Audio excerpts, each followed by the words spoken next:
Новата давачка, еколошката такса која треба да ја плаќаат граѓаните при користење на горивата, ја зовре атмосферата и предизвика препукувања меѓу власта и опозицијата, но и негодување во јавноста.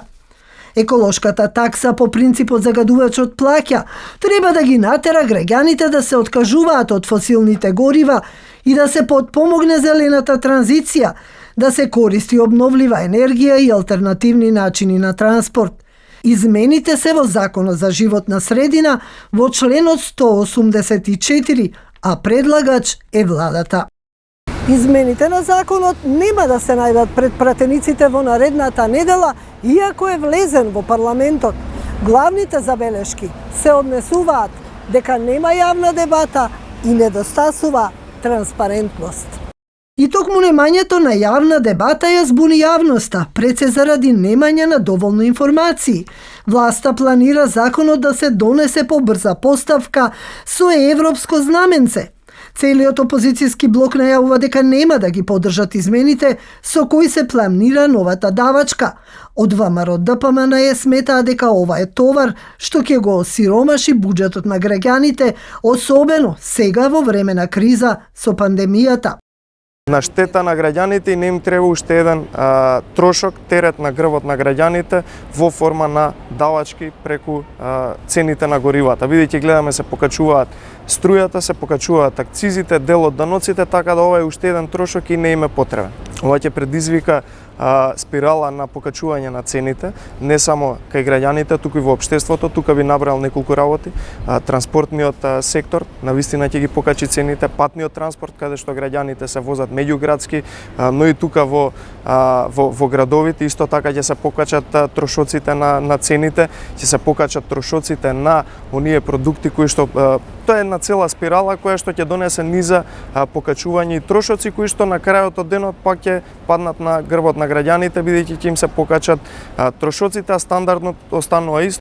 Од владеачката партија признаваа дека секоја давачка предизвикува реакции, но велат што побрзо се воведе оваа такса, ефектите ќе бидат посилни, подобра животна средина и здравје на граѓаните. Идејата е да се зголеми акцизата, односно учеството со 3,1 за безоловниот бензин, оној кој што содржи олово под 0,013 грами на литар олово и 3,5 денари за поштетните горива, дизелот и бензинот кој што содржи повеќе олово од 0,013 со цел средствата кои што ќе се соберат да се инвестираат во обновливи извори на енергија, во еколошки проекти и во подобрување на здравието и животот на граѓаните. Кај ќе се слеваат парите од ова? Во централниот буџет, врз основа на што го гледаме закон, како што можам да го заклучам, во централниот буџет, меѓутоа во одделна ставка од која што ќе треба задолжително средствата да се издвојуваат за обновливи извори на енергија. Еколошките организации го поддржуваат овој чекор, но сметаат дека треба да се формира посебен фонд за оваа намена, а не парите да се влеваат во буџетот. Факт е дека некако морате да го сносите, да ја сносите одговорноста за тоа што го придонесувате кон загадувањето на животната средина, вклучително и воздухот. Имено загадувањето на воздухот во зимо, сите се сеќаваме на него и на сите ние горливо прашање, сите бараме да биде, значи без оглед на тоа дали станува збор за граѓанска организација или граѓанин, сите ние бараме да се преземе повеќе за намалувањето на загадувањето на воздухот. Меѓутоа, средствата се тие. Според последниот извештај на УНЕЦЕ од 2019 година, околу 6% од националниот буџет доаѓа од разни такси за животната средина. Околу 1%, помалку од 1%, се трошат реално за животна средина. И тука има една дискрепанца, која што би требало да се реши со фонд за животна средина. Значи, веќе подолго време се дискутира за тоа дека фонд за животна средина недостасува, дека средствата кои што се слеваат во буџетот по основ на еколошки такси мора да одат во таков фонд, за да може после од таму соодветно да бидат редистрибуирани на местата каде што се потребни, вклучително и во намалување на загадувањето на воздухот. Така што да, еколошка такса секако треба да се примени, со тоа исто така и ќе се дестимулира користењето на нечисти горива. Значи тоа е една од клучните работи, значи вакви возила како ова сега што помина покрај нас, ќе бидат прескапи за возење за да може да си дозволите да ги користите. И со тоа се дестимулира или користењето на такви возила. Тоа е и принципот загадувачот плаќа всушност во неговата суштина. Така што фондот за животна средина е неопходен за да може оваа еколошка такса да вроди со реален плод. Таа секако ќе има некое влијание. Беше најавено, според тоа што ние успеавме да го видиме, дека треба да се влеат во еколошки фонд. Кој е тој еколошки фонд, реално се уште не е јасно. Дел од економистите предупредија дека зголемените цени на горивата можат да повлечат поскапување на транспортот, а со тоа и на основните производи, во ситуација кога веќе за годинава се очекува раст на инфлацијата за 2,2%. Воведувањето на оваа такса премиерот Заев го правда со укинувањето на акцизата за нафтата за 2 денари, штом стигне до $600 по барел. На тој начин ќе се направи своевидна компензација. Придобивките од еколошката такса се огромни. Со они фаќаме чекор со модерните демократски земји кои водат грижа за здравјето на народот и создаваат еколошки фондови кои ќе бидат неопходни заради заштитата на здравјето, воздухот и сите други еколошки аспекти на живеачката, рече премиерот Заев. Новата давачка е дел од зелената агенда на владата и по овој основ годишно во буџетот треба да се соберат 54 милиони евра. Од левица најавуваат 700 и 800 амандмани за да го успорат носењето на законот. Амандмани најавуваат и од албанскиот блок и порачаа дека нема да го поддржат ова законско решение. Незадоволството дополнително се однесува и на фактот што големите загадувачи не се опфатени со новата давачка, туку само граѓаните. Се уведе еколошка такса за литар гориво за граѓаните кои што возат со своите возила, не се воведува за големите загадувачи кои што увезуваат на пример петрол кокс. Зошто велам петрол кокс? Најпрво според сите професионалци експерти во областа, петрол коксов загадувал 20 до 25 пати повеќе од горивата кои што ги емитуваат, односно енергенсите кои загадуваат, кои што ги емитуваат возилата. Ова се однесува конкретно на горивата, не се однесува на индустријата. Во следниот период сигурно дека ќе има корекции во однос на, односно има во законот за прекршоци корекции во однос на казните кои што загадувачите ги плаќаат во оној се врши се усогласување со законот за прекршоци во однос на загадувачите на животна средина до 20 пати се зголемуваат казните за аерозагадувањето. Така да не е точно дека големите загадувачи се поштедени од казни. Големите индустријски капацитети плаќаат казни ако ги надминат дозволените граници и ја загадуваат животната средина, а тие средства се користат на два начини: одат во буџетот или за нова опрема. Тоа не е вистинска еколошка такса, тоа се казни кои може да бидат преиначени во современа опрема која ќе ги елиминира штетните гасови. Во спротивно, тие казни одат во буџетот и не знаеме дали тие средства ќе бидат употребени за обновливи извори на животната средина, вели Ана Петровска, директорка на Државниот инспекторат за животна средина. И додека препукувањата продолжуваат дали треба или не еколошка такса како мерка за намалување на емисиите од возилата, Македонија со години е високо на листата на најзагадени земји. Состојбата значително се влоши со либерализацијата на увозот на возила од странство во 2010 година, кои ја преплавија земјава, а како големи загадувачи со цврсти PM честички, тие се голем ризик по здравјето на граѓаните. Покрај возилата, големи загадувачи се и домаќинствата и индустријските капацитети.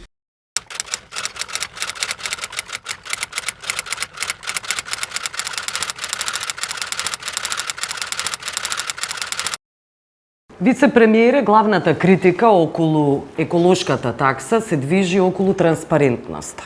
Нема јавна дебата, не е доволна таа јавна дебата, особено експертската јавност не е вклучена. Од исто европско знаменце, значи, практично се наметнува преку ноќ како со сила.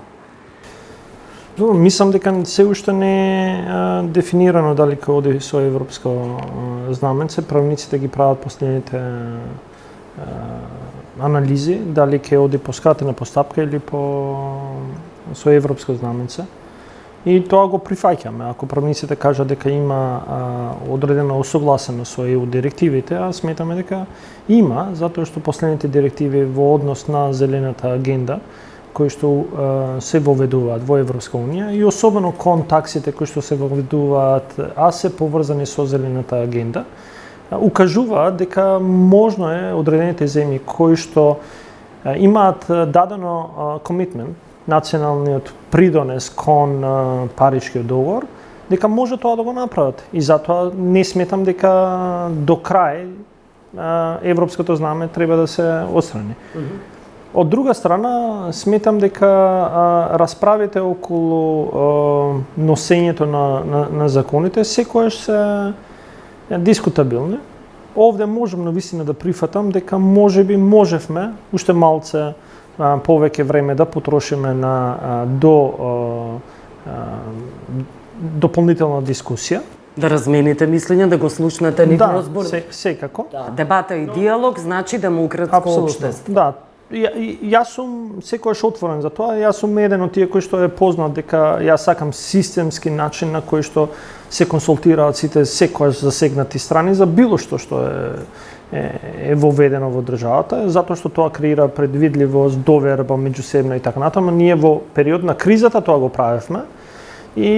Но сметавме дека во овој момент заради нужноста на воспоставување на една таква такса, заради приликите и малото, да кажеме, негативно влијание, целокупно, дека можеби можеме со мала дебата да ја поминеме, но по се изгледа и се радувам дека сме веќе живееме во такво општество во кое што се сака да се доволно дискутира и тоа укажува дека нашите демократски капацитети на општеството се навистина на многу повисоко ниво колку што беа во претходните години. На невладините, а не на власта. Па и на власта, затоа што ние сега ако наметнувате нешто преку ноќ. Не би кажал наметнуваме, ова е една од дискусиите. Например, мене ме загрижува пред одредено време, мислам дека 1-2 дена пред да го донесеме законот, имав дискусија со одредени представници на граѓанскиот сектор и укажав мала критика, тоа е кај граѓанскиот сектор. А тоа е дека сметам дека имаме малку граѓански организации кои што тематски се занимаваат. Добро, имаме еколошки невладини. Имаме еколошки, но не до крај тематски сакаат, например, не на ниво на носење на политики. Например, која носевме стратегијата за националниот придонос кон допринос кон Паришкиот договор, немавме малтене ни една реакција, затоа што таму кажавме одредени проценти кои што се битни за нас како земја. Тоа е дека ќе се обидеме да намалиме за 51% емисиите на штетните гасови, на CO2 и така натаму. Немаше реакција дали тоа малку или е Добра, многу. Сега да не се фаќаме за некои детали. Но тоа е клучниот, затоа што тоа е клучниот момент зошто ја воведуваме сега еколошката такса. Затоа што за да тоа го постигнеш во наредните 10 години, мораш да разбрав. И затоа се поврзани. Да. Се е причинско последично. И затоа велам, требаше да дискутираме многу повеќе. Година и пол се дискутираше националниот придонес. Година и пол се дискутираше стратегијата за енергетика и за енергетска ефикасност. Но кога видете сега да ви образложам зошто исто така се критиките. Се наметнува во многу неповолен момент и затоа сте свесен. Дополнително осиромашија луѓето, граѓаните со корона пандемијата. Цените на горивата растат и сега дополнително и таксата нели се нанесува. Струјата исто така се вели дека ќе поскапи иако се намалува оној данок. Но тој оваа година само ќе се намали, после малце ќе се зголеми следната и третата уште повеќе ќе се зголеми. Значи се удира по џебот на најсиромашните. Па Сега како ги гледаме работите? Добро, фактите говорат, знаете и сам колкав е процентот на сиромашни луѓе во оваа земја. Над 20%. Да, се согласувам дека тоа е така, но нема да влезам кој колку троши, кој колку придонесува. Но ние мораме да се согласиме дека тие кои што загадуваат на вистина мора да платат повише. Тие да платат Апсолутно, повеќе. Не сиромашните. Не нив да им се наметнува. Па по некоја логика, како што кога се воведуваат доноците, секојаш еден праведен и правечен начин на воведување на даноци укажува дека тие кои што имаат најмалку приходи или се сиромашни плаќаат реално помалку, затоа што трошат помалку. И во овој случај негативните ефекти ќе бидат помалку. И еден денар повеќе. Само сакам да укажам дека воведувањето на еколошката такса не имплицира зголемување на крајната цена на горивото. Затоа што еколошката такса е само процент од севкупната цена која што се ма сега знаеме дефинира. Ударот е врз горивата, повторно, односно врз граѓаните, цените на горивата се зголемуваат. Но тоа не е заради воведување на допълнителните. Не е заради, не разбирам. Заради глобалната цена на берза. Но ние во овој момент имаме еден момент. Денеска берзанската цена на нафтата е 597 евра. За 3 евра, кога таа ќе отиде на 600, на 600 долари, не во евра, на 600 долари по тон, акцизата која што е воведена минатата година ќе биде намалена за 2 денари. Тоа значи дека и денеска да се воведе еколошката такса, нема да има крајни импликации на вкупната цена, затоа што пак и другите параметри кои што се земаат во предвид за крајната цена не имплицира дека таа ќе биде зголемена. Затоа севкупно не можам да кажам дека ќе имаме зголемување на цена како што некој сака да каже. Други параметри кои што укажуваат е дека воведувањето на еколошката такса генерира одреден раст на помало од 0,15% мултипликатор на раст на севкупните трошоци, но тоа е занемарлив во период. За богати луѓе. Тоа сакам да ви кажам. И тука се критиките, само и слушајте ме. Наместо да воведувате прогресивен данок каде што најбогатите, велам најбогатите, не онаа осиромашена средна класа ќе плаќа повеќе. И вие сте за тоа. Да, зошто не се наметнува тоа? И јас го наметнав и ќе го дискутирам. Добре. Јас сум еден од тие кои што укажува дека воведувањето на доноците мора да биде праведен и правечен. И јас во низа на разговори и со стопанските комори, без разлика дека они укажуваат дека во овој момент не е моментот, ја велам дека е во моментот. Секогаш е моментот. Да се разговара, затоа што тој мора да донесе и да биде праведен и правечен. Но ја, например, укажувам дека на најсиромашните ние можеме да им воведеме данок нула.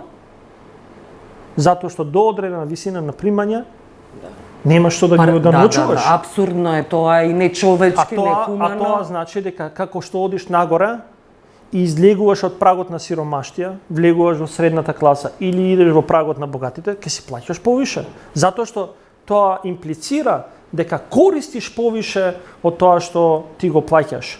Затоа што достапноста до услугите и до одредени работи, да, таа е за сите, но различните слоеви во општеството укажуваат дека да, ние сите имаме достапност до нешто на исто ниво, но колку ги користиме, секако е различно. И затоа различното треба да платиме повише. Така, и не се согласуваат, велите во Стопанската комора, олигарсите за разлика од вас. Премиерот дали се согласува? Не би кажал Стопанската комора, воопшто стопанствениците. Стопанствениците, комора го земав како една организација, односно луѓе, јадро на луѓе. Ние имаме малтене во владата и став околу прогресивното одоночување, со тоа што рековме дека ќе дискутираме наредните 2 години за да го воведеме. Се согласувам само дека периодот на излегување од здравствената и економската криза не е најповолниот момент за тоа, но е момент на дискусија. Ви благодарам што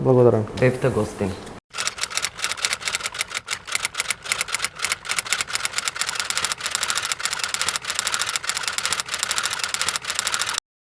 Господине Поповски, каква е ситуацијата во Европската Унија? Има еколошка такса и на кој начин таа се наметнува? Еколошките даноци не се нова практика во Европската Унија. Можеме слободно да констатираме дека поврзаното законодавство е донесено уште пред 2 декади. Значи, утврдени се некакви минимум стандарди за оденочување во овој случај на горивата и оставено е на државите членки да водат собствена политика, но не смеат да отидат, да речам, под тие стапки. Еве, например, за дизел горивата не смеат да утврдат стапки кои се помали од 33 евроценти. Значи, бидејќи кај нас се развива дебата, значи, можам да дадам еден коментар дека ваква дебата беше карактеристична за Европската Унија, но во 80-тите години од минатиот век. Значи, тогаш се разговараше за потребата од усвојување на начелото загадувачот плаќа, за да во 90-тите години ова начело се преведе, да кажам, во некакви нормативни решенија и стандарди, кои се консолидирани некаде во 2002 година. Значи, има една рутина во Европската Унија и ова не е некоја, да речам, жешка тема за дебата, освен, да речам, кога се јавуваат предлози за дополнителни покачување на овие давачки, на веќе, да речам, споредбено со нас, сериозно покачени давачки. Еве случајот во Франција, така. 2018 година имаше едно покачување на давачките за горивата од некаде 7 евроценти, за да председателот Макрон наредната година 2019 предложи уште едно покачување и тогаш се појави случајот со жолтите елеци. Значи, таксите се високи, споредено со нас, но има дебата околу тоа дали да бидат повисоки. Значи, безмалку нема сведоштво овде во Европската Унија да бидат намалувани. Значи, повеќе дебатат околу тоа колку и во кој период да бидат зголемени. Сега ова особено во контекст на постпандемискиот период, зелениот договор на Европската Унија, потребата да се изнајдат доволно средства за зелена обнова и така натаму и така натаму. Една политика која и ние се опитуваме со нашите партнери од Европската Унија, Соединетите држави да ја примениме и кај нас.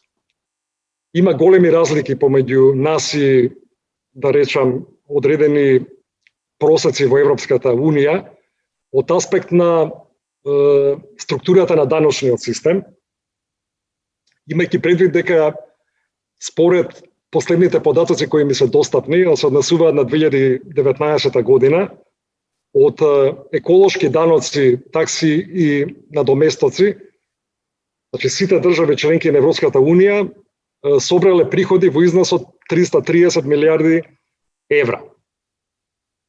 Ова е номинален износ. Значи, ако овој износ го претвориме во процент од вкупниот бруто домашен производ на Европската Унија, тој изнесува 2,4%. Значи, од сите даноци и социјални придонеси во сите држави членки на Европската Унија. И ако ова сега го преведеме со овие параметри кај нас, тоа би значело, значи без оглед колку сме ние богати и каков стандард имаме и каква благосостојба имаме или немаме во овој момент, значи некаков бруто домашен производ имаме, така? Имаме економски активности и тие во 2019 година изнесувале 10,5 милиарди евра кај нас.